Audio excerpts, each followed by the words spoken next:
Welcome to Inside the 18. I'm Michael Magid, live from Palm Desert, California, in my father's kitchen. With me is 99 World Cup winner Saskia Weber, also who just took over the Rutgers Instagram. It's the Rutgers takeover. I did. I'm having a good time with that. How did UCLA feel about that, by the way, Sask? Are they okay with it? I'm not allowed to bring. Well, I'm not allowed to say anything about that on the Rutgers thing. Oh, gotcha. Gotcha. I got a thumbs up from my coaches. There you go. They're like, but we got her. So. There you go. I mean, look, you have affiliations with both. You got to be loyal to both at the same time. I'm on the side of a building at Rutgers. I have to be loyal. You're not just at the side of a building. You're like aren't you like 4 stories tall or something like that? Yeah. There's a lot going on. I love it when Casey Murphy was on and she was just discussing the fact that she's like, every day before we went out on the field, I would look up and I'd see Saskia. Looking over you. Joining us is the #1 Manchester United fan as of today, Omar Zeenni, also known as Pro GK Academy. And joining us as well is somebody who's got a much stronger affiliation to Manchester United than anybody here on the podcast right here. We have Manchester United women's goalkeeper coach Ian Willcock, who is wondering what he's just signed up for. So, not at all. Crazy Americans. I know we are a little wacky here. Ian, before we start off the show, before we kind of get into today's topic, a lot of people who are in the United States may not be familiar with the FA Women's Super League over in the UK, and I know that you guys have kind of gone like through really strong leaps and bounds in regards to a lot of the prominent, for lack of a better term, traditional men's clubs are now starting to join the league, such as a Manchester United a couple of years ago. So why don't you kind of break down like what the league's all about and kind of what the level is and all that for our fans out here? Yeah, Manchester United had a women's team years ago, and it disbanded. And then 2 years ago, it was, funny enough, only a couple of days ago, is the 2-year anniversary of Casey, the manager or the head coach, being installed as the head coach. So it's been going 2 years now, and we've been full time for 2 years. At the time, it was almost like a rebrand, where there was the Championship and then the top league, the WSL. And from that, it's sort of grown quite strongly.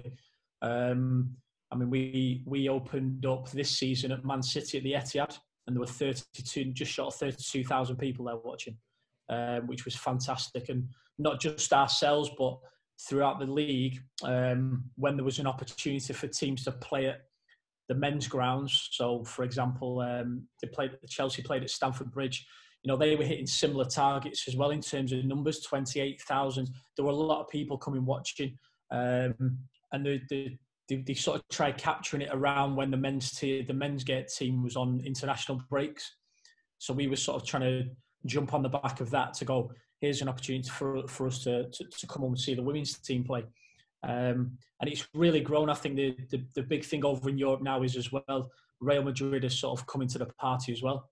So they're going to be quite a strong outfit in a few years' time, if not straight away.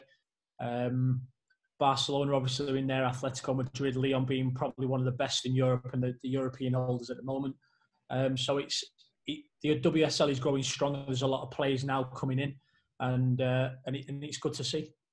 Yeah, one thing that we've discussed on this show quite a bit is the fact that a lot of young women out here in the United States, a lot of them don't recognize the fact that if there's not an opportunity for them stateside in the NWSL, that there are other opportunities out there, and that these leagues are growing, and that the fan bases, like you were just talking about for that derby between Man City and Manchester United, those are phenomenal numbers. And I've seen the passion. I've seen when I've watched the games and stuff, because every once in a while they do broadcast them out here, and I know you can catch them on streams. You guys are obviously you're doing some great stuff. I've seen what you guys are doing in regards to social media. Obviously you've got the brand, but also just the engagement that you guys are doing and really trying to make a connection with the women and the fans there, I think is huge. So, yeah, it's been interesting to, for myself. I've been in men's football for a long time and then came across to the women's side. But to go to somewhere like Manchester United, and see the like you say, the brand that it is and the power that it has is phenomenal. It really is. Yeah. And I I mean, think, are you kidding me? Are you kidding me? I mean, if you looked at me when I had to go, we didn't have a pro league, and I had to go to Japan to play pro. Or Sweden. There were two options. Tell me I could go and play for Man U. I'm like, absolutely. Or I could go over to France and play. Absolutely. It's amazing the options that the women have now, and what's growing, and the quality of the leagues that are growing. It's awesome. It's awesome. Part of me wishes that would have been there when I had played. Absolutely. I would have played for Man U. Sorry, Omar. Deal with it. I don't want to say. I think the Arsenal women are good, so I don't want to. They are, yeah. They're pretty good. So you probably would have played for Man U. Okay. Hey, I want to play at Old Trafford. Are you kidding me? So do you. Don't even joke. No, I love Peter Schmeichel, so I think that's where I would probably just say that my ties for Man U. That's as far as they go. Alrighty, Mike. yo, so sorry. No, I thought you had something else more pressing. No, that's it. He's very upset I put him on the spot with that. Well, I mean, look, the Arsenal women have had a huge run for a long time. I mean, they were one of the first major clubs that I remember in the UK, at least, to really start making a mark in the women's game. Am I wrong about that, Ian? Or no, you're right with that. I mean, there's a lot of talk now in the league below the WSL, the Championship. Leicester are now investing well, so they're going to go full time. So they're looking to push on and sort of get out of that league and come into our league. Sheffield United are there, so they've got a good push. There's a lot of clubs that are now looking to go, oh, well, do you know what? This is something we need to do as well. Yeah. Well, I kind of want to get into this because in regards to the fact that, like, this is actually how I kind of became, knew about you was Omar, I know, had been on a webinar that you'd been participating in.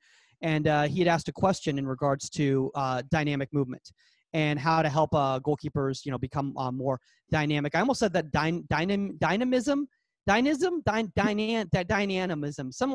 Can someone here tell me how to say that? I can't say it. It's hard. But you. Yeah, be more explosive, be able to move and stuff like that. And so, you had recommended hurdles to him, which made me think, oh my gosh, this is so great, because I've kind of, we discussed in the past that we would love to do an episode in which we're discussing how to properly utilize equipment. Because the thing is that a lot of goalkeeper coaches out there, I'll be honest with you, I think when I was a younger goalkeeper coach, I threw a bunch of equipment out there, and I'm like, oh, it's like Top Chef. Like, I'll find a way to make all of this stuff work, basically, right? I got a hurdle, I got ladders, I got mannequins, and I'm going to make a session out of this right here. As opposed to kind of thinking like, don't do that. Here's what you have today. I'm sure we will at some point. Yeah. No, but like one of the things that I wanted to kind of bring up with everybody was like, it's important to know why you're utilizing something. So like, Ian, first off, like for some of the people who are listening out there who might be parents, who might not be familiar with some of the equipment that we're talking about, like what is a hurdle from a goalkeeper training standpoint? It's not, you can get them in different sizes. Obviously, you see athletes jumping over them. We don't use those. They're not something that we'll use. In fact, that's a lie. I do use quite high ones, but we use them for more a dynamic stretch at the start of a session. So we'll set the hurdles up. We'll go quite a high one, then a low one, and they actually squat under the low one, and then over the under the high one, and then over the lower one. More to do with hip mobility and sort of like general movements like that. We do use smaller ones as well, mainly for crossing. So I really like them for crossing because you can set them out. You can do a set of 8, a set of 4, but just they're probably a couple of inches tall. It's just to get people going off the floor, move them off the floor, really. I've never heard that before. Have you, either one of you guys ever heard that before in regards to using the hurdles? That's awesome, man. Like, so you actually use it for like the pre-movements, essentially, all like the dynamic stretches and things like that. So yeah, and around the hip complex, and sort of really squatting down to get under and then back up. So you're opening the joints up and then over the next one. So we utilize them quite well that way in the warm-up. Is that something that you came up with, or is that something that, like, you know, one of like the sports performance coaches recommended to you, and so you started using it?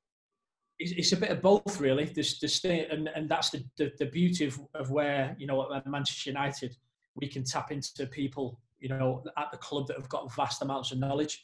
And to sort of complement yours, really, we've got a really good PPC that works with us, strength and conditioning coach that works with us. And we'll bounce ideas around all the time. And I'll say, right, what do you think of this? Is there anything you'd change? Would you add something? Would you take anything away? There's things we've gone, we're not keen on that. We'll bring that in. And then we'll play around with certain things. Because, again, the big thing for me is what works for one person might not work for somebody else. Yeah, so no, I've got to individually and go, right, that works. Yes, I want this for all of them, but they're going to do certain parts of it.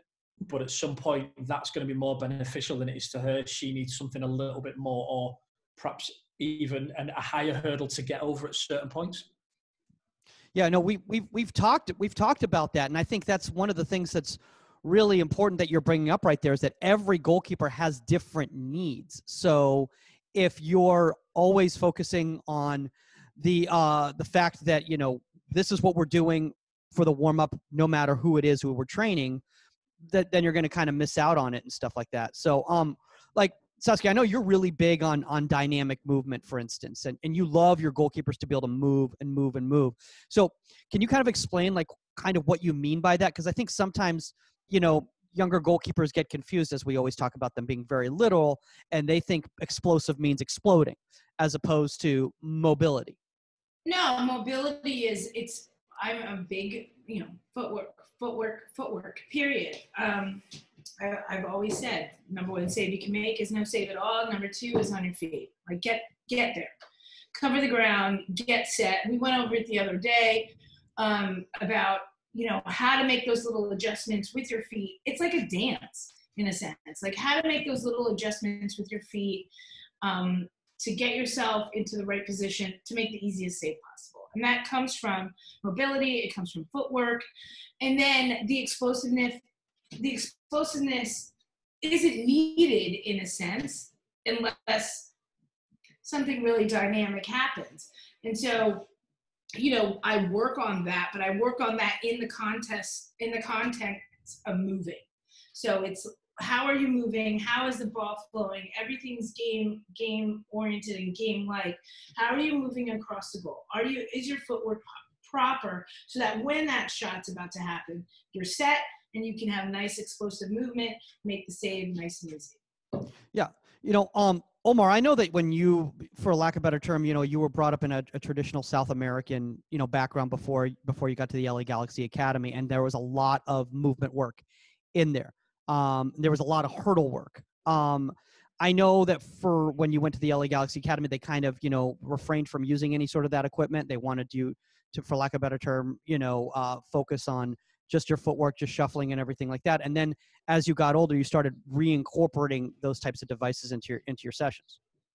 Yeah. And I think, again, it's like Saskia said, and like Ian said, it's super important to understand why you're doing something. And I think it's, you know, as coaches too, you're peeling back all the different layers of, okay, quick footwork leading into an actual extension dive. Okay, well, their footwork, it looks good, but their extension is not powerful enough. Okay, let's try and isolate that, but not isolate it in so much where the technique doesn't make sense and they don't know how to transfer that technique and use it in an actual game-like situation. So it's like being creative with the equipment that you have, but also trying to make it as game realistic as you can while getting what your priority is and what you're trying to execute in that exercise. So I think growing up, my goalkeeper coaches, you know, it's definitely high flying and trying to get over certain things. But as I've gotten older, I started to realize. I love how you, when you said high flying, I literally I looked at my desk next to me and I was like, do I have to do a power dive over the desk right now?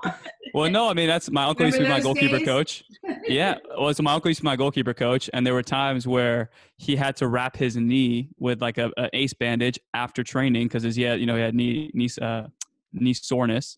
But before he used that, he put it on, between two poles, he's talking about using equipment the right way. He's multi-purposing a bandage wrap, and he's putting it up, and we're having, I know. And we're having to dive over this thing. And then sometimes, like Ian said, in the warm up, getting used to getting underneath certain things. And, now I'm kind of like reflecting on those movements, and I'm like, well, I don't know if that was his intention, but if I were to ever use this, what could I tell my goalkeepers this is working on? Okay. So it's the prep step movement and kind of shuffling, pushing off your off foot and then transferring that weight to your plant foot and then letting yourself go. And then for me too, it was like when I put the two poles with, hurdle too, when you put those two poles, you're leaving a certain space in the goal for the goalkeeper to actually dive over and cover. So we're also working on, transferring the weight from the off leg to the plant leg and then, pulsing and going, but also too, positional and spatial awareness of, okay, this is your body length. So you need to know exactly where you need to take off from so that you can cover a short shot that wasn't hit all the way to the corner, but also too, where your body's ready to push off and extend to that far post as well. So that process really got into my head and my subconscious of, okay, this is why I'm doing it. This is what it looks like.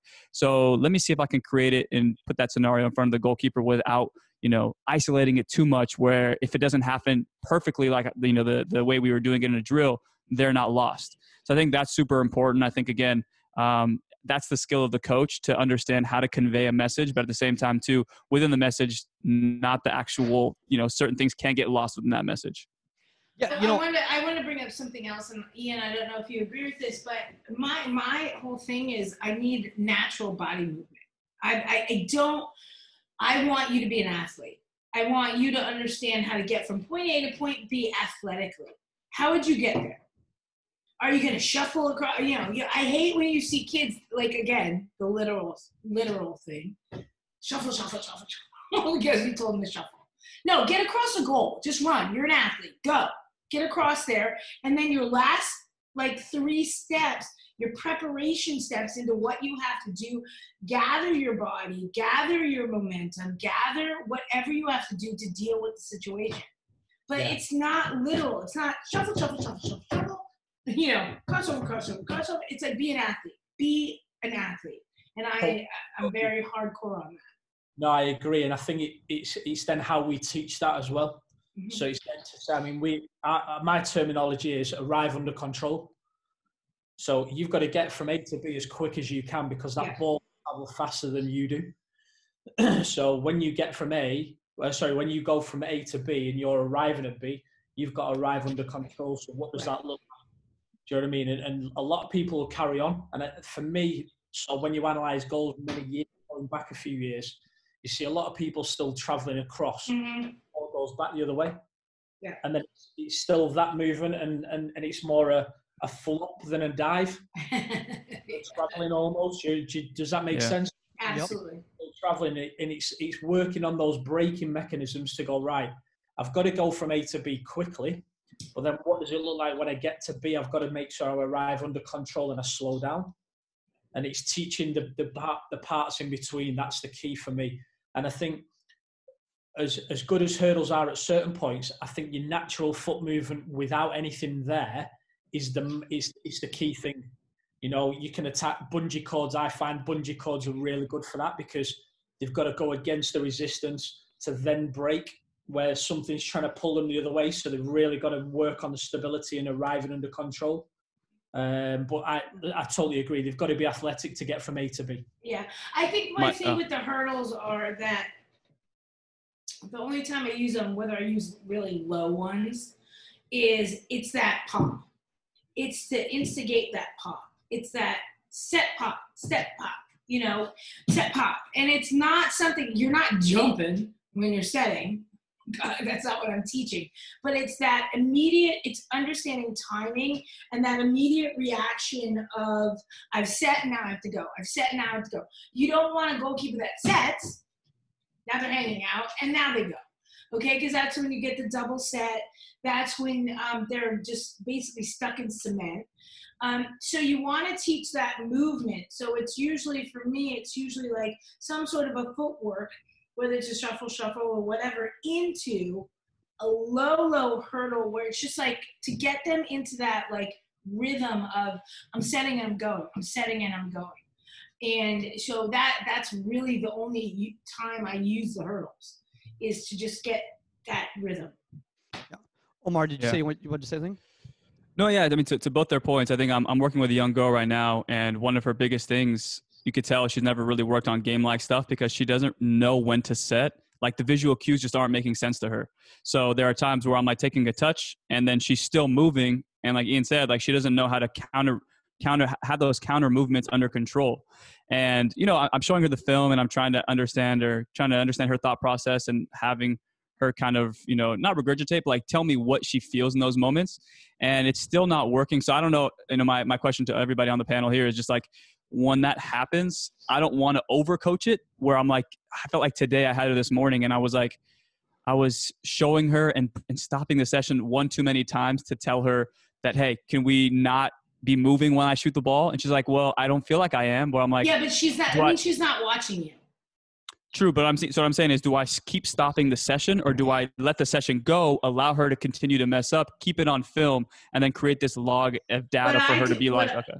What I do when I feel like people aren't stopping, or like I fake, like, so I'll be coming across, and I go to shoot. There they go. You know what I mean? Like I'm setting the shoot. What are you doing? You're still moving into position.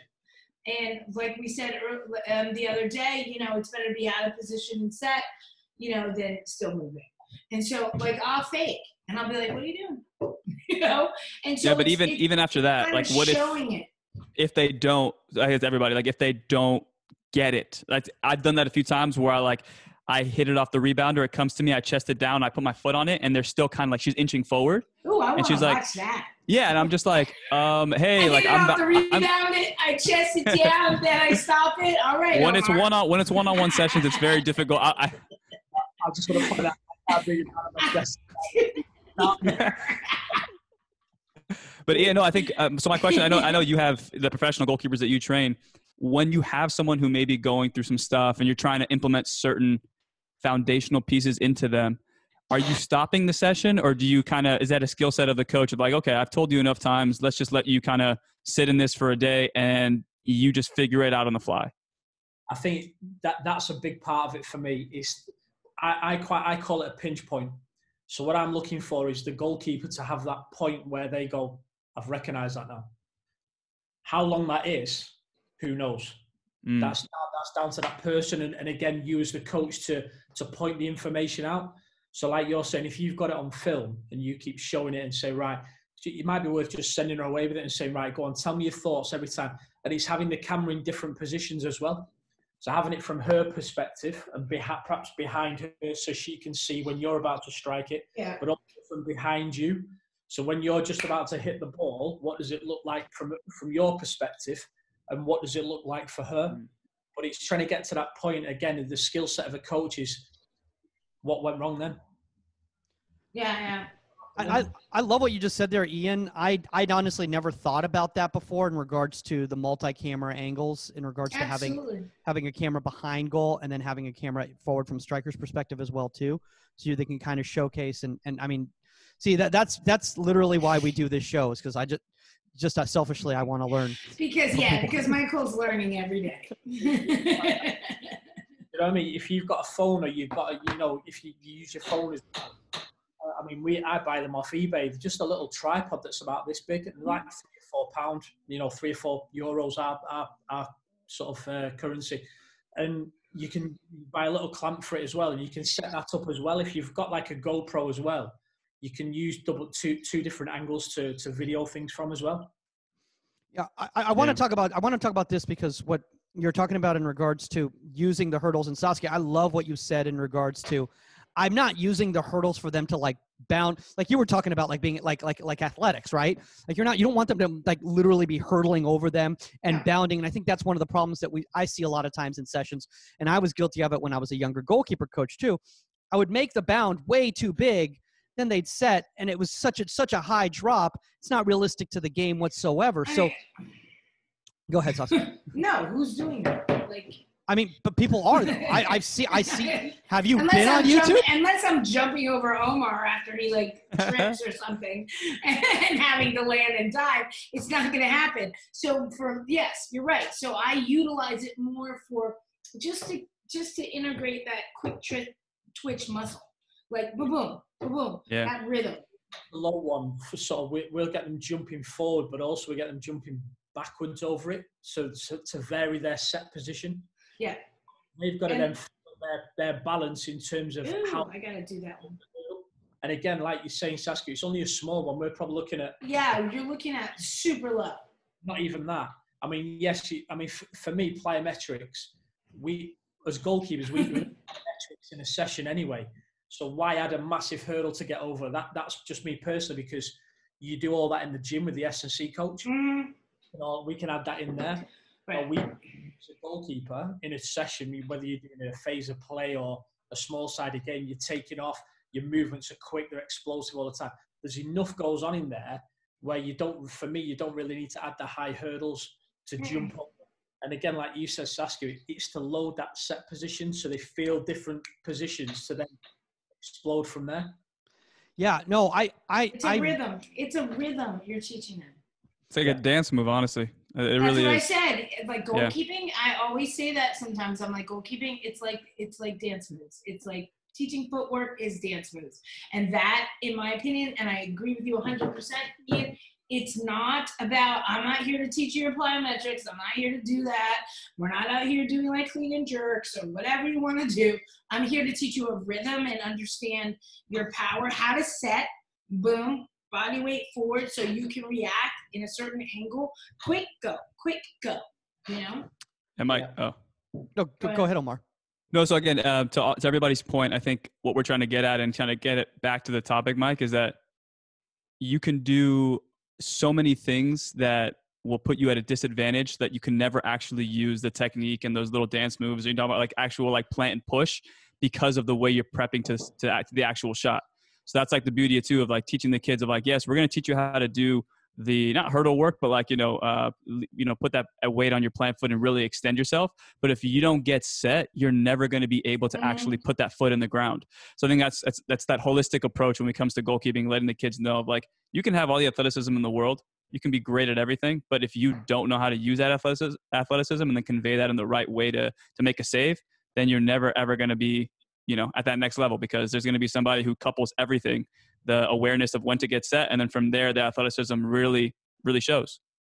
I mean, I can't tell you how many goalkeepers I've seen just personally in my life who in sessions that are not game realistic look absolutely amazing because they're phenomenal athletes and they've basically their bodies have that neuromuscular response, like that muscle memory is there for them to make these activities, do it over and over again, and the repetition's there.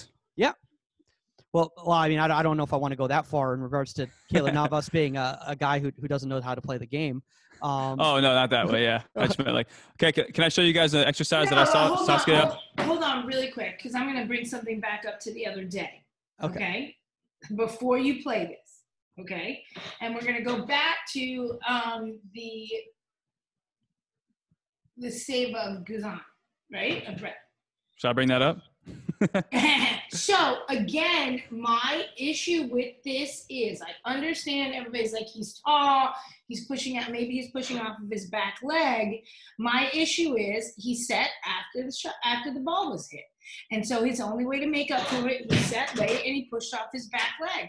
And that is the rhythm I'm talking about. It's being one step. My opinion with that is it's one step sooner, one quick twitch sooner. Maybe he gets two hands to that, and maybe it's not a corner. That's my mentality. And I'm a pain in the butt, and that I'm really opinionated, and I probably I'll let Ian watch it. Okay. So I think he sets late off the shot, too wide, and he pushes off of his back leg. It's a great save. I'm not taking that away from him, but if we were really to break it down and analyze it, I think, watch, he pushes off, boom, back leg, collapses the close leg, and he gets one hand to it. I think if he sets this a split second sooner and gets the power off the front leg, he might be able to get two hands to it and make the save. Now it's not a corner. Well, that's what we said. Go ahead, Ian, go ahead. Play that back as slow-mo from behind the goal. Sure. So for me, if you watch his right foot, his pulsing is quite good. So now he's under control. But now, that's his right foot goes out. Mm-hmm. That widens his base. That means his left foot can't shift. Exactly. Yeah. But isn't that? But go ahead, Ian. In an ideal world, it does stay narrow, but sometimes people have these within moments, within split seconds. Yes, Saskia, I'm totally perfectionist. I'm the same. Okay, thank you. I'm a perfectionist. I'm not taking it away from him. You made the save. Keep the ball out of the net. I'm fine. Totally agree. And again, it's these little details that can make a big difference. Do you know what I mean? That can make a massive difference to not just him, but anybody that's learning the game, that's watching things and learning from things like this. I mean, we use the small fitness trampolines. Yeah. We use those in pre-act, and we're doing a lot of work with them now in terms of pulsing. So when he travels and gets into position, their actual recoil off the trampoline, we try and stop them from the trampette, forcing them back up. So they've got to have more control to stay compact as well. So it's just something that I've worked on over a few years, a little bit of just playing with different ideas with it. And we've put a little program together that we're trying out now in the off season that starts next week with them. But again, it's just trying to keep them in positions. For me, things like that on the training ground, the little ankle bands that you get that people use in activation where they do glute band side steps and things like that. Yeah. I use it all the time. I'll put it around people's ankles in a session. I go, right, I'm going to hit a shot. Because I can see the feet are going wide. And as soon as they split the feet, they can't dive properly. So we'll try and keep them compact to the point where you're bringing it in too narrow. But I want them to feel that narrowness to go, right, this is what it feels like. This is what I want it to like. And yes, you can't dive. You want to dive, but because you're narrow, the band won't take you out. But your foot still wants to go, which is what I want. Right. So it's utilised, again, it's not necessarily hurdles. It could be any equipment that you've got that I can go, I've got an ankle band in that bag. I'm just going to go and grab that and use that because I see she's splitting her feet wide and that's killing her. So Ian, I have a question for you in regards to this because I absolutely love what you're saying. And that trampoline thing, I've never seen that before. So do you, not in boots, right? They're on flat feet? Yeah. Okay. Okay, because I've never seen that one before, and I literally just when you said that, I'm like, I want to try that today, but I don't have a small trampoline, and I also don't have anybody to train out here in the desert, so it'd be very difficult. I might just have to do it for myself. Try to go to a sporting goods store. I think that's quite important. That for me at times, is coaches try things because you feel what it's like at the time. So if you've got a new idea or something, you think, I wonder if that works. Try it yourself. So I tried everything that we've sent out. I've tried beforehand. So I filmed myself doing the session, doing the drills, and then sent it out. But before I did, I was like, does this feel right? Is this what I want from it? Or I've tried a lot of things, and by process of elimination, I've gone, don't like that one. That doesn't work. That one works. Oh, I like this one, but if I do that, it works better because I get that effect from it. So it's working through, it's trying it yourself as a coach sometimes by process of elimination and going, I quite like that. No, I'm not keen on that. All right, Saskia, you got to put the mitts back on. You got no choice. According to Ian. Just to go back, Omar, how old's the girl? I'm kidding. Absolutely. And I was doing wall work and everything like that. It's just, I'm not going to get into that right now. I'm a little slow. She's Ian, she's 15. 15. How old am I? No. Yeah, Saskia's 15. Yeah. Let me show you. Can I show you guys real quick just for advice you guys can give me? Go ahead. Okay, so this is her, and this is what I tell her. I'm like, if you want to use your athleticism, you need to be able to get set. So she still moves. So you guys can see that again. Mm-hmm. As the shot's coming, hold on. As the shot is coming, she moves to her left, and then that's why I said that she's almost getting pulled into a chair, or getting her chair pulled in from underneath her. Omar, did you set up a sporting goods store there? All her weight's on her heels. Yeah, she sits. That's why her weight's on her heels. That's why she can't react. All her weight is on her heels. Oh yeah, she's way back. See how she's way laying back. When she gets stuck and not able to dive, it's because she's on her heels. Look. But also too is because I think she's moving. No, I feel like she's still watch her move. She's still moving, and it's really really hard. She's on her heels. I think she's sat there. Set on her heels. Everything's backwards. Look at her shape. Look at her shape, Omar, too. Look at her shape. She's not in a positive position. Even though her shoulders are forward, her arms are still back. And because she's in a quarter squat, but she's bending. But nothing goes forward. She's not dropping. She's bending as opposed to dropping. And knee first. She's on her heels the whole time. Set, look at her heels. So that's better. God, a little bit, but still on her heels. This is making me want to get up. But the thing is like, she gets to the point where too, like she's like jumps wide a lot, and that's where I'm like trying to fix it too, where she gets like all this heavy weight going forward, and then her like feet jump wide, and she's like stuck. Watch, you see here. This poor girl, by the way, she knows you're doing this, right? I show her this stuff all the time. So that's what I'm saying. Like, I show it to her. Oh, she knows. Yeah, I show it to her. I showed it to her today, and that's why I'm saying like I didn't want to overwhelm her. I felt really like right there. That's why like these like game like stuff. I'm getting so much excitement out of it now because I'm like really there's a lot of things that she's doing wrong. Watch how wide her stance is. She double sets. Watch how wide her stance is. Boom, and she's flat footed. She's got nothing. She can't get to that. She's got no explosion. She needs to set now. See how she's still moving? Yeah. See how she's still moving? She's like inching forward and doesn't know when to set. And that's where I'm like, I don't know what to do anymore. I'm telling her, but like, I don't know if she's not seeing it. Hold on. I think Ian's trying to say something. I think it's also the width. Go ahead, Ian. It's all about putting cones in front of her where you don't want it to go any further forward. Because on this one for me, I like that. She doesn't need to be as far forward. So at the time she's almost killing a reaction time because of how quick the football travels nowadays. And the guy who invented the first night ball was a goalkeeper. Thanks very much. Really quickly. So the balls travel so much quicker now than they used to. We want to try and get as much reaction time as we can. So by playing deeper into the goal or deeper towards the line, we maximize the time. But for me, in this instance, on the angle, it might be worth just putting 3 or 4 cones in front of her. So where you want her to get to, it might be 6 to the line. Do you do it on an angle? No, I literally just put them straight in front of her. Straight in front of her? Okay. So what it'll stop then, as soon as she wants to jump forward, she'll jump into the cone. Yeah. I usually do it, but I do it kind of on a weird angle, but just to give them that idea of if you're trying to save this ball on your set behind this, you're going to get beat. Yeah. The other thing to put a phone there so she doesn't jump on a phone. That'll stop kids from jumping. That'll stop kids are on the phone. No, you're right.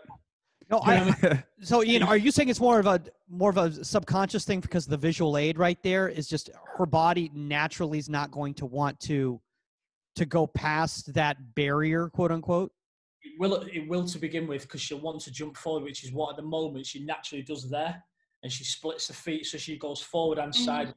So it's almost creating something that is there's a cue there for her. When it happens, she will feel that happen, but she'll also hear it as well because if you step on a cone, you hear it. You hear it crunch, you hear it, you hear the tap. So it's almost creating something where, again for me, we work on height, so we want to maximize the height that the girls have. And get them as not necessarily as tall as they can be, but within a strong base as well. I've got one I've used for years. Do you like McDonald's? And the kids normally go, yeah. Show me, hold your McDonald's tray, and they go like that. They go perfect. Now put your palms facing each other. There you go. There's your set position for your hands. So he's having them further out in front. Some kids don't like McDonald's. So then I go down the line. Do you like Subway? Do you like KFC? Do you like, because some don't like McDonald's, but it's just triggering little that you can use to go, this is what it looks like. This is an easy way of doing it. So if her hands disappear again and come behind her, you go, where's your McDonald's tray? You've just dropped your Big Mac on, if you like it, she might like a Big Mac or fried milk. What you can take it where you want to. Right, hold your tray. What's on your tray? Don't drop your tray only for the football. Yeah. As soon as you let go, your hands come back, you've lost your tray. Now your hands are going to So it's little things like that you can use, I find you can use with kids that just trigger them to go, my hands need to be here. Yeah, and I think that's even with the cone stuff. I was thinking about, like, I talk about the quarantine, and we learned all this new stuff. And one of the biggest things was like, yeah, make it as game realistic as we can. Don't have any false environments. And I think there are going to be times where you kind of are explaining it enough, and you kind of have to bring those, not false environments, but like I said, bring the cones out so they have a visual cue, so that maybe once you're able to take off the training wheels with those, cones, eventually they're like, oh, now I know where I am in the goal, and this is because of you. Absolutely. But I've used it this year. We signed a Norwegian girl in pre-season. She trained with us over in Norway. We signed her, and she liked to really get down the line of the ball. On the angle as well, she was sort of like 2 yards beyond where I'd like her. And I did it in pre-season, got cones out and put them along so she wouldn't go further forward, and it stopped her. And we only probably had that out two or 3 days, but again, it's the learning capacity of the person as well, and how long you need them there for. You might have to leave them there for 2 weeks. You might have to leave them there for a day. You might only have to leave them there for 2 reps, and then she's got the concept, or, the player's got the concept. It's knowing your player as well to go, right, I might need to bring them back out at some point just to recap it with them. I'm glad you brought that up, Ian, because I think that's one mistake that a lot of goalkeeper coaches make in regards to they're so stuck in this is what I planned for today. And if it's either working and there's no need to stay there, but like I've already said this, we're going to be spending 20 minutes on this progression right here. Yeah, but they've already got it. You're better off moving on and going to that next step. Or, in contrast to that you're moving on to the next progression and they're not even close to there. Like you're talking about the set hand position right there with the hands right there. And you're moving on like as if they've already got that. And now you're implementing the rest of it. So, I kind of want to talk about that a little bit. Like, what's some advice you give to younger goalkeeper coaches who are scared to stay too long on a topic or to move on too quickly? Sometimes the best sessions are the ones that aren't planned, or you tangent. So you've got all good intention of going from there to there to there, and all of a sudden you end up over here. And by the end of it, when you review it, you go, that was actually really good, that. And I've gone completely way off where I wanted to go with it. And I've gone somewhere else. But do you know what? It was really beneficial for them. And I think for me, as a coach, is being adaptable. You've got to be adaptable within the session. You might get told by your head coach, you've got 30 minutes with the goalkeepers. After 10 minutes, they're going, I need them. Yeah. You've got to be adaptable. And they might they'll give you a 5-minute one and go, Willcock, I need him after 5 minutes. I need him in 5 more minutes. Right, okay. In my head, then I've got to go, right, I just need to ramp it up a little bit. And it's great because you get the warning, you get a 5-minute warning and you're going, right, okay, no problem. I've not got that 20 minutes. And it's then how you adapt as you coach to go, right, what does the next part look like? My favorite part is like when they give you like that 5-minute wrap up and it's been like 45 minutes and you're like, it was supposed to be 5 minutes. They're like, yeah, no, that's another 5 minutes. Or they're like 5 minutes and they're like, all right, God, goalkeepers. You're like, wait, what? You just said 5 minutes. Head coaches. The great part, our head coach, Casey, she's fantastic. She, we sit down in the morning, we'll all plan what we're doing, how long until the goalkeepers are needed. That generally never changes. It might be 5 minutes longer, 10 minutes longer, a couple of minutes earlier. He's very meticulous in terms of the planning. And in terms of what I can get in, I know pretty much structured time as to how long I've got. That's great. That's brilliant. Yeah, same thing. But you might have to tweak things on the go as you're doing something and you go, do you know what? What if I did that drill? What if I try that? Would that have a better effect than where I was going to go? Do you know what I mean? You might see things, and again, for me, that's experience. As you get more experience as a coach, you'll see those pictures where you go, do you remember that drill you did 2 years ago? That might help in this instance. Do you know what I mean? And it's your experience as a coach to get to that point, I think. I think that's so important, because a lot of times I think that ourselves as goalkeeper coaches, we forget what last year was or last season was, and we're always trying to start fresh as opposed to recognizing, oh wait, I'm starting to see patterns from last season already. Okay, now what did I do last season? Because I'll be honest with you guys, and I know you guys are way more organized than I am. but I will forget sessions that I've done. I will absolutely forget sessions that I've done. And I'll be like, why am I having these same problems? I'm like, if only there was a way I could do this. And then like somehow I'll find some old piece of paper or something like that. And I'm like, wait, have I done this before? Yeah. Let me show you this. Uh-oh. Oh, wait, hold on. It's not going to be a screen share like Omar right though. We got, whoa. Oh, stop school. it. The old disk drive. Yeah. I love it. Yeah. So there's little cards there that sessions are on. There's old sessions. Look at Omar. He's like. I have my collection in my drawer. I have so many notebooks around the house. It's not even funny. It's like, I'll be like, oh, and there's that one. Oh, and I'll like flip through it. I'm like, oh, okay. But it's great in times like this. It's been great. I could probably pull out 10 right now. I want to talk about injury because this is something that I think is one of the biggest issues when goalkeepers, Omar had, like I was joking, a sporting goods store out there with all that equipment. But I know Omar was using it properly in regards to all that equipment. I feel a lot of goalkeeper coaches out there, they overdo it with their sessions because they're trying to incorporate all these things. And like you were talking about, Ian, they've been doing this stuff with the strength coach, out back. And now you're putting them through the same paces. The body can only take so much. So at what moment can you tell, oh, I need to slow it down? Or, obviously I'm sure you're in great communication with them, but understand kind of the limits of their body. I think it's your eyes. If you've not got the beauty of GPS and, I know there's one of the goalkeeping coaches in the Premier League down at Bournemouth, they do a lot of work around GPS. Specific with goalkeeping. For me, your eyes tell you a lot. If you can see that she's struggling or, your goalkeeper's fatigued, you're going, right, okay, I wanted that from it, but I didn't want it to get like that. I didn't want it to get into that state because what does the next part look like?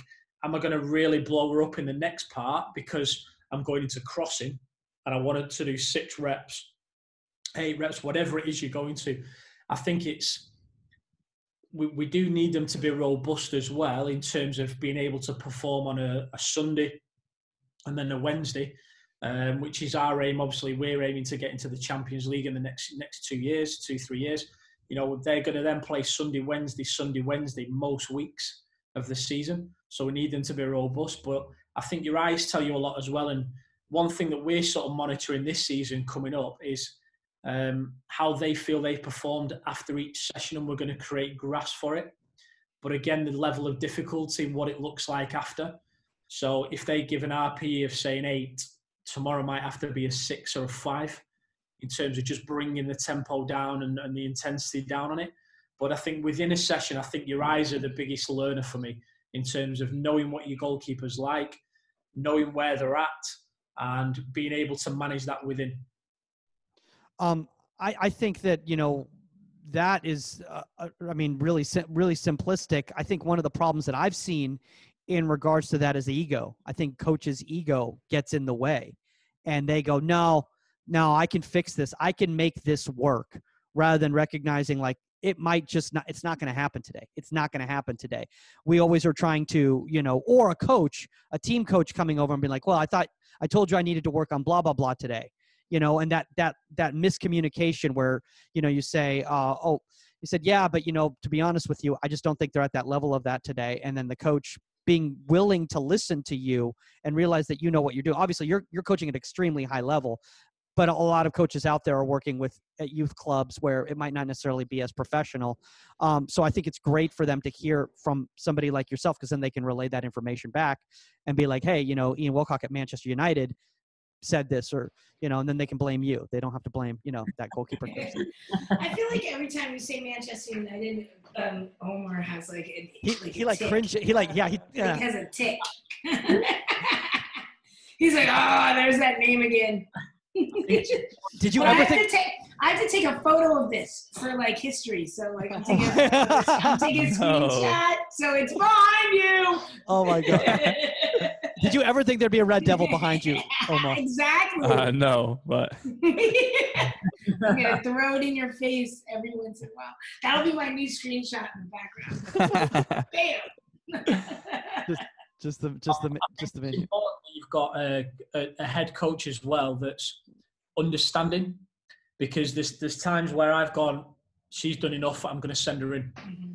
You know, during a session, I've gone, you had a big game on Sunday, Mm-hmm. you've had off Tuesday, it's going to be light, and she goes into the session Tuesday and you go, done, see you later, going off the grass, you're done.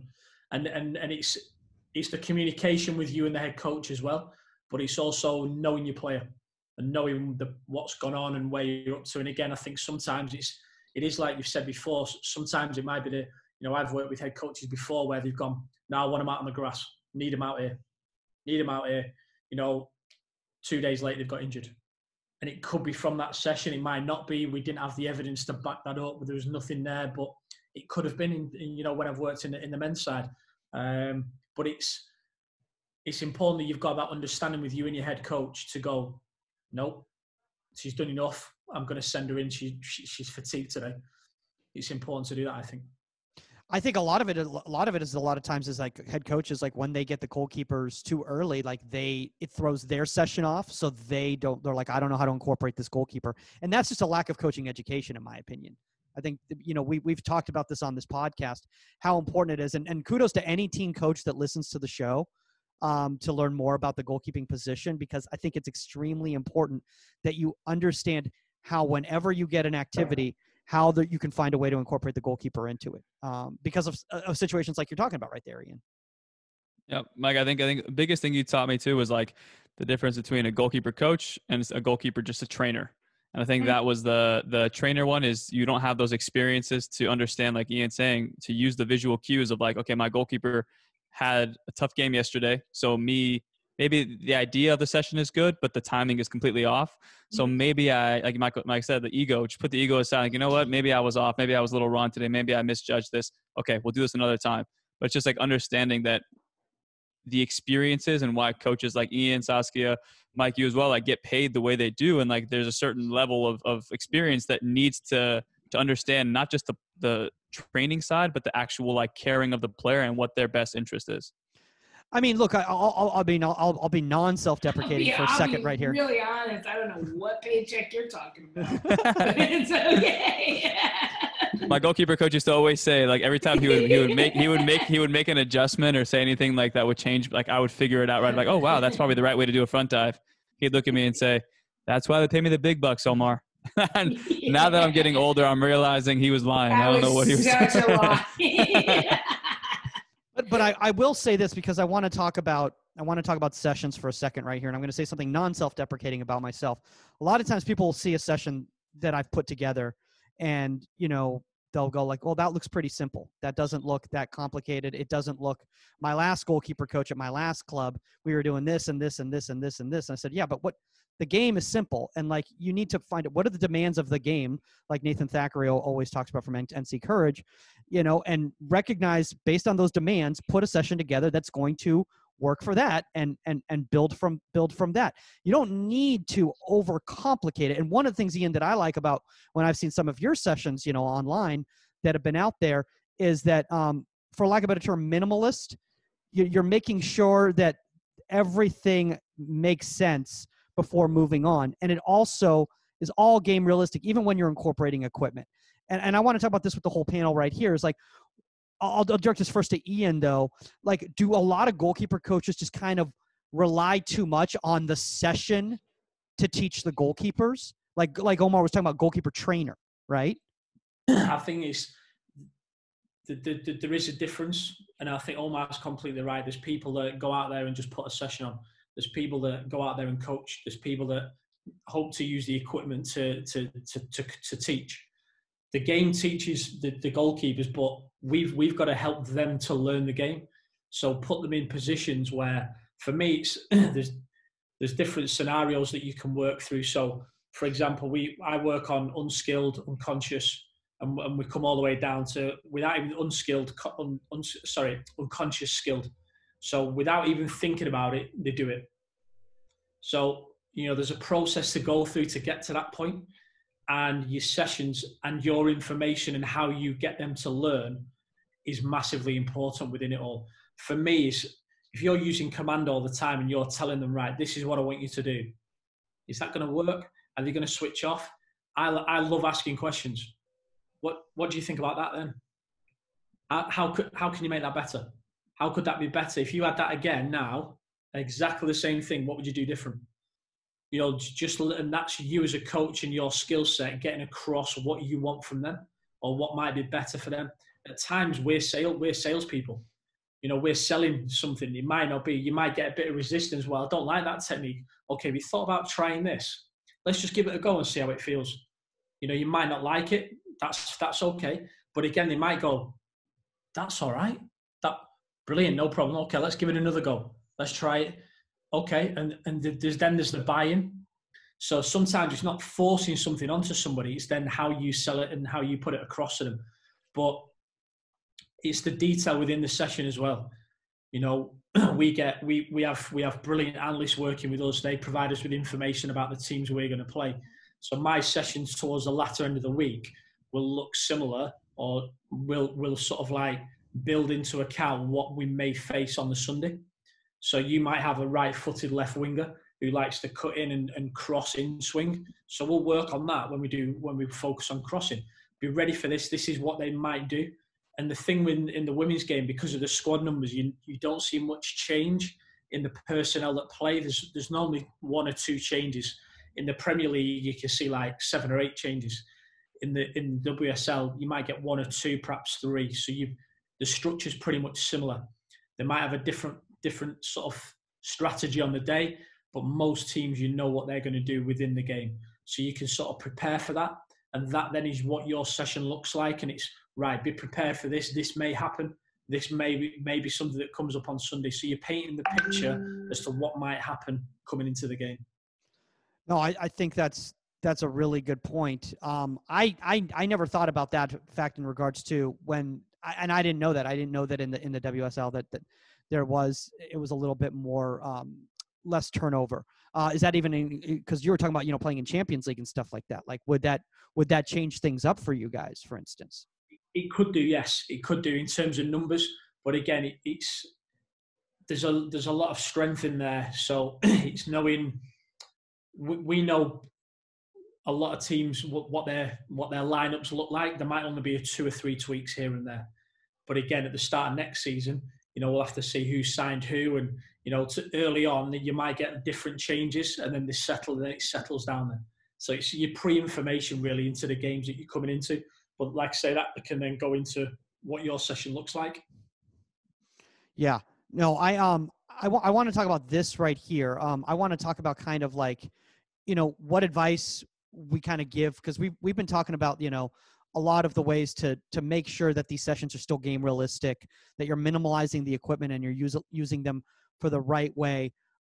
I really want to make sure that anyone who's listening to this podcast, I think a young goalkeeper coach could listen to this podcast and have a good idea. So like maybe Saskia, like, do you have any like specific activities, because you seem to be very well versed with how to use the hurdles properly, no, that you can recommend a young goalkeeper coach out there, to just make it simple? Like I said, I think it's just incorporate them into your I usually use them in my build up, so in my warm up. So it's when I'm getting their feet going, footwork, like whether I'm doing shuffling in different directions, facing laterally, like high steps and stuff. And then it's a turn and there'll be 1 hurdle. And it'll be like a low hurdle, overset, volley.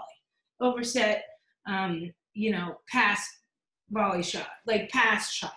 So it's like kind of moving, over, hurdle, pass shot. So it's kind of like incorporating that into like Omar said, into your dance steps. That's really the only way I ever use them. Honestly, it really is. It's just kind of getting that rhythm going and that fast twitch muscle going, and that's it.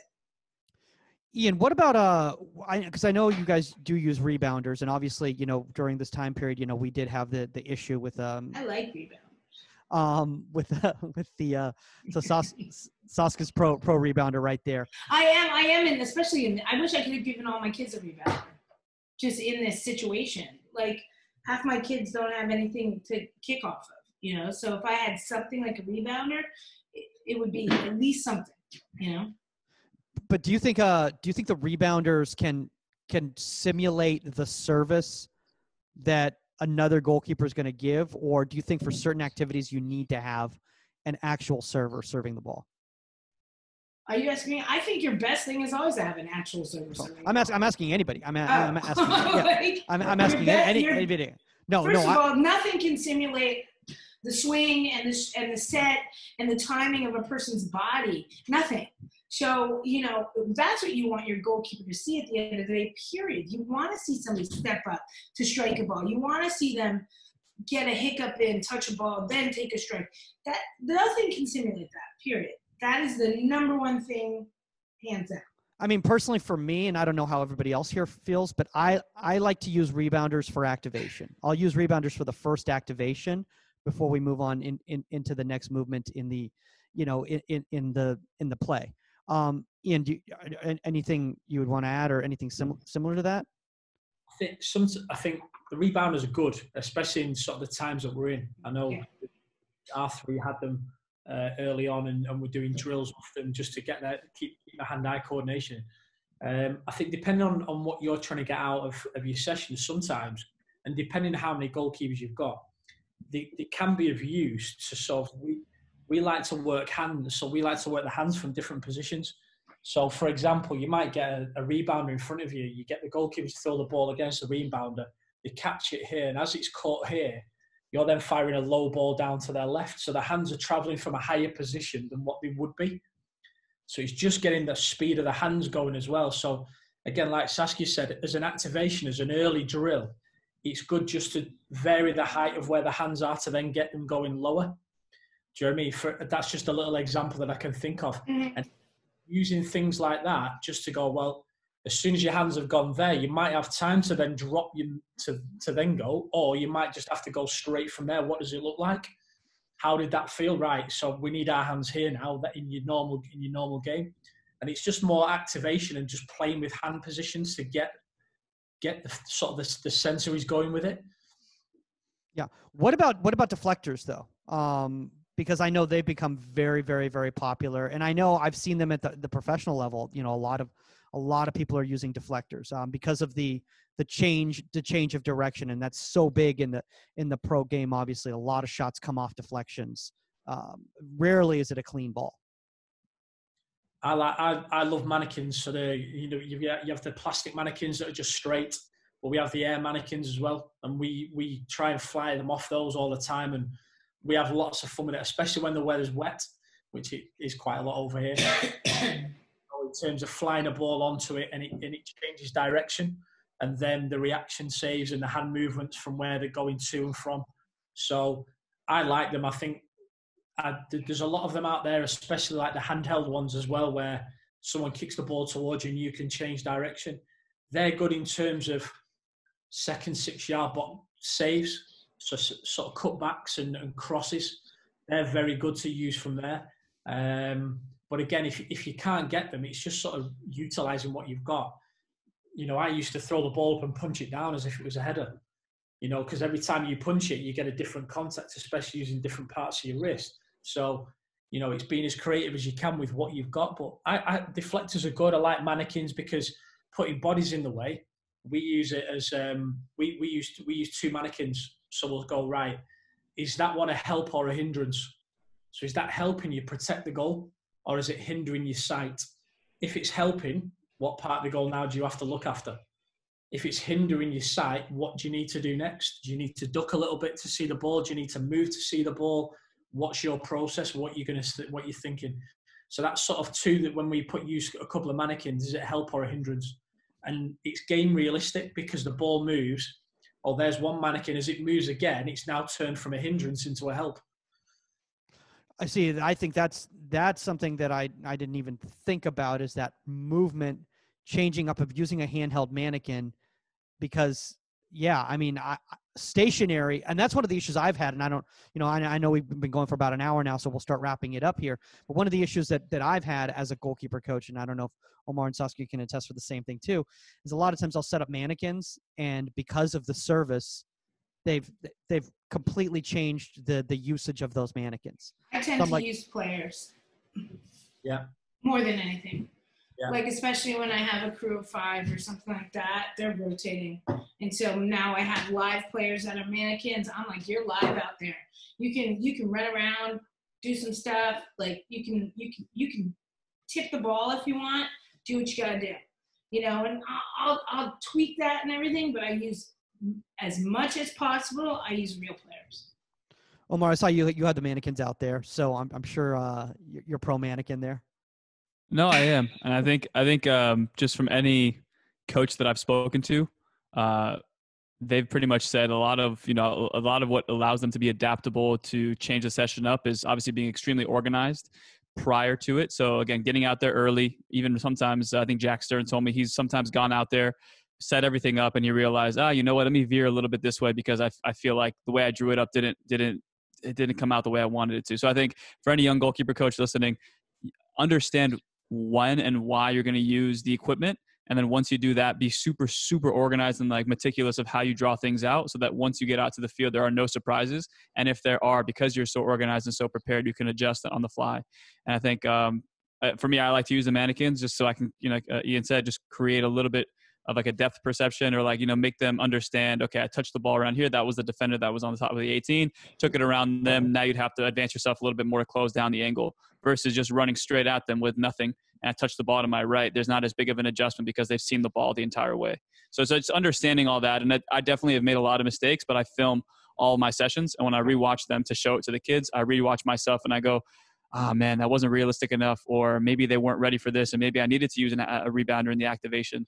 So it's just it goes both ways, and I think it's super important just to be just open to like seeing yourself work, and then from there make the necessary adjustments. Yeah, and I don't want to make this episode go any longer, but I do want to bring up the obstruction of view thing because I ran a session recently in regards to obstruction of view, and it is remarkable how many young goalkeepers, when their view is altered, cannot adjust. If they don't have full sight line of the ball, they don't know how to adjust. And I think that's something that we need to train more and more because as you guys know, Saskia, at the highest of levels, the ability or that gap for you to actually get a clean sight of the ball sometimes is very limited, right?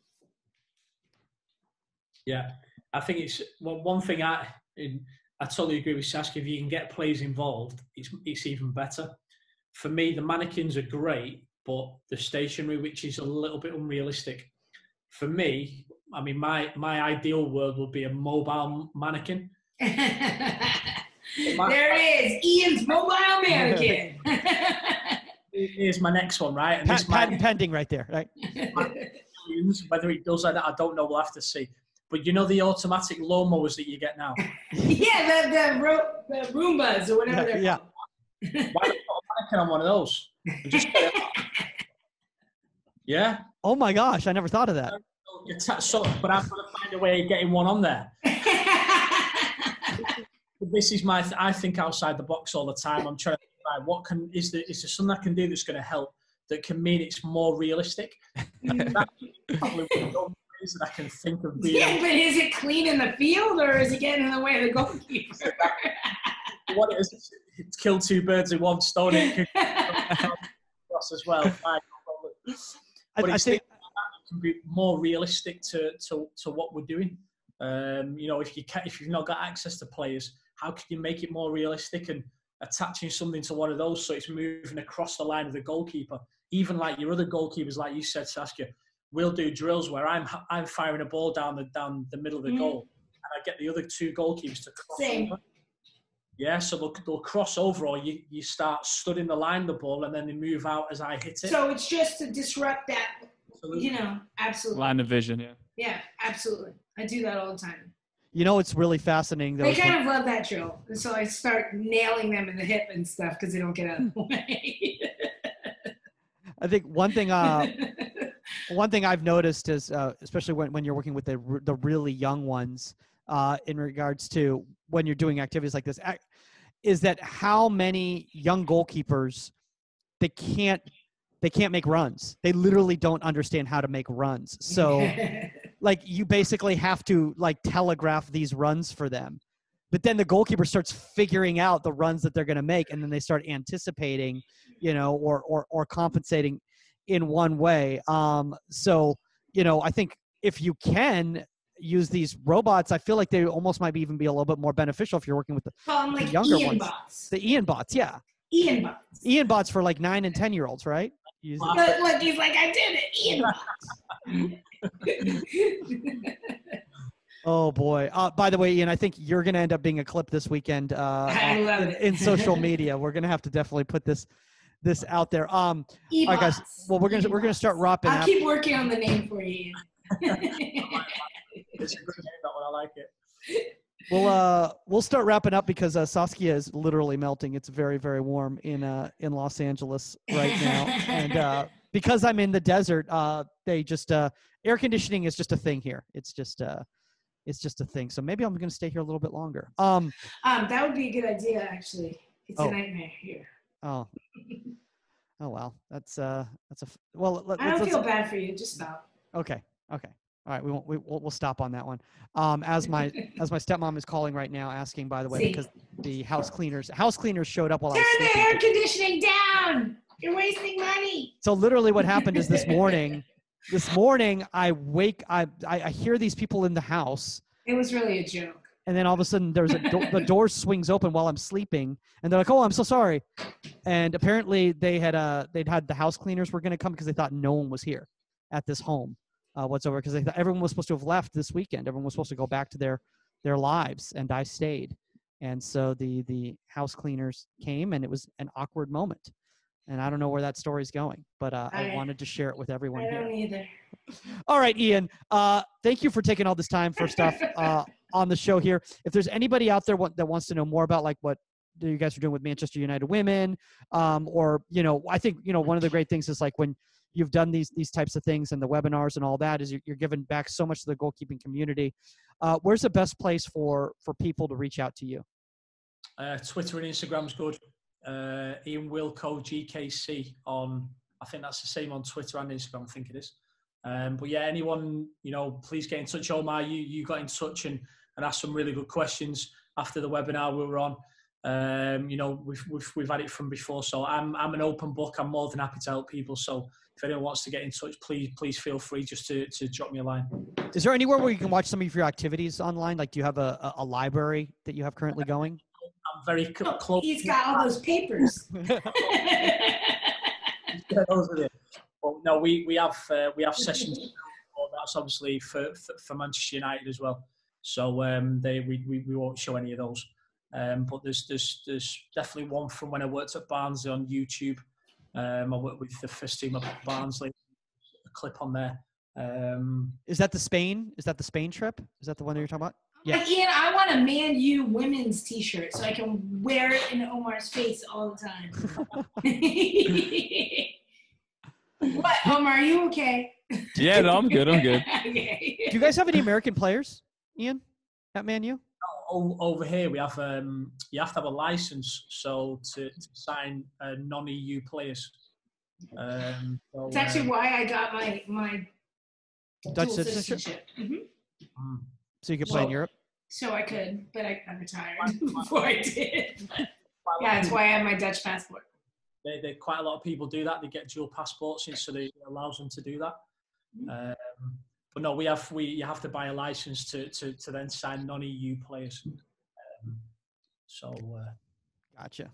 All right, guys. Well, you can reach Saskia Weber at Saskia_I am melting Weber. And I am all about the e-bot.